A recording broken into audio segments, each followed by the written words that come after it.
Sa gitna ng ulan, nabangga ng pampasaherong jeep ang dilaw na scooter na ito pati ang rider. Muling umabante ang jeep. Kinumpronta ng rider ang jeepney driver, maya-maya'y mabilis agad umalis ang jeep. Nangyari ito sa JP Rizal sa boundary ng Makati at Taguig nitong Sabado ng hapon. Shock po talaga ako eh. Natakot po ako kasi jeep po yung aararo sa akin eh. Natamaan nga po yung kanang binti ko. Masakit pa rin. Natrace kalaunan ang lokasyon ng driver na agad ding sumuko.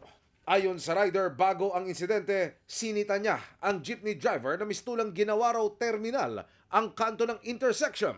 Kahit naka-green light raw, pumako raw ito roon at doon anya nag-abang ng pasahero. Umimpil pa raw ang jeep sa mismong tawiran ng tao. Doon ko siya sinita sa kanyang pagmamaneho at sinabing, pagka may pedestrian lane, padaanin mo yung mga tao, lalo na't kita mong walang payong at maulan, kailangan unahin mo muna sila. Respeto na lang. Sabi sa akin ng driver, huwag kang mangialam at nagtatrabaho lang ako. Pagkatapos nun, bumaba siya at hinamon niya pa ako na ipagsuntukan. Kanina, sinampakan na ng reklamong attempted homicide at malicious mischief ang driver ng jeep. Tumanggi siyang magbigay ng panig sa amin, pero ayon sa magulang ng rider, humingi ito ng tawad sa kanila.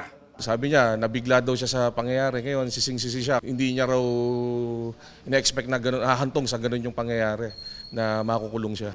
Nanawagan sila sa Taguig LGU na pabantayan ang intersection ng JP Rizal dahil sa illegal terminal.